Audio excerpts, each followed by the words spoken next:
विदेश मंत्री एस जयशंकर ने वॉशिंगटन में अमेरिका के विदेश मंत्री मार्को रूबियो से मुलाकात की। ये मीटिंग क्रिटिकल मिनरल्स मिनिस्टीरियल्स से ठीक पहले हुई है। इस कॉन्फ्रेंस का आयोजन अमेरिकी विदेश मंत्री ने किया था।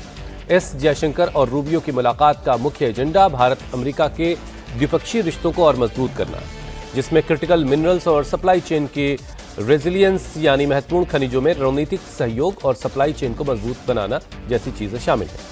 क्लीन एनर्जी ट्रांजिशन और आर्थिक राष्ट्रीय सुरक्षा के लिए विश्वसनीय सप्लाई चेन सुनिश्चित करना इसमें शामिल है।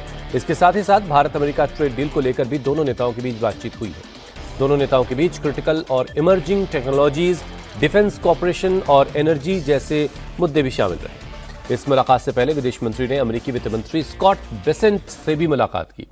वित्त मंत्री के साथ अपनी मुलाकात की तस्वीर शेयर करते हुए एस जयशंकर ने लिखा, भारत और अमेरिका के बीच आर्थिक साझेदारी और रणनीतिक सहयोग को लेकर महत्वपूर्ण बातचीत हुई है।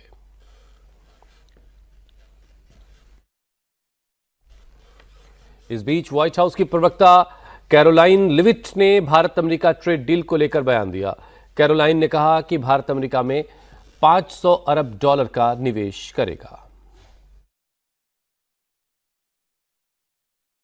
India committed to not only no longer purchasing Russian oil, but buying oil from the United States, also perhaps from Venezuela too, which we know will now have a direct benefit on the United States and the American people. And in addition to that, Prime Minister Modi committed to $500 billion of investments into the United States, including for transportation, for energy, and for agricultural products as well. So this is another great trade deal. Just to follow up, Caroline, just to follow up.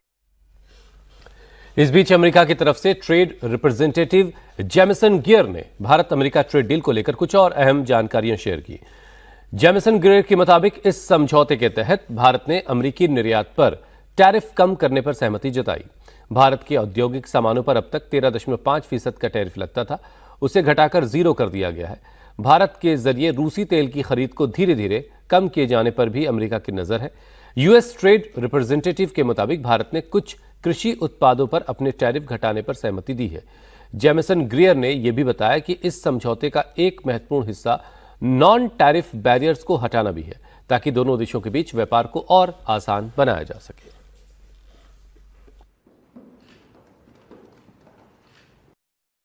We know the details. It's a very exciting opportunity. On the one hand, we'll continue to maintain some level of tariff against India, 18%, because we have this giant trade deficit with them. But they've also agreed to reduce their tariffs for us on a variety of agricultural products, manufactured goods, chemicals, medical devices, etc. It's an exciting opportunity for both countries. वाणिज्य मंत्री पीयूष गोयल भी कह चुके हैं कि यह भारत की अब तक की सबसे अच्छी डील है। इससे मेक इन इंडिया को बढ़ावा मिलेगा। भारत के एमएसएमई सेक्टर, टेक्सटाइल, मरीन और sea food sector, leather industry, technologies और आईटी सेक्टर को भी इसका बहुत फायदा मिलने वाला है।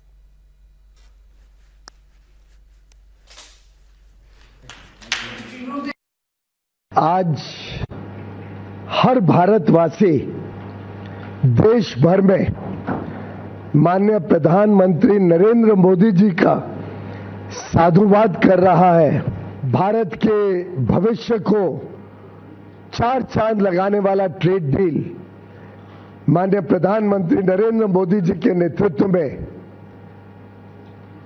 कल रात फाइनलाइज किया गया है। भारत के ऊपर 50% रेसिप्रोकल टैरिफ लगा हुआ था। उद्योग जगत को, हमारे किसानों को जो बड़ी मात्रा में निर्यात करते हैं, सभी को तकलीफ हो रही थी। हमारे marine exporters, sea food exporters भी दिक्कत में थे।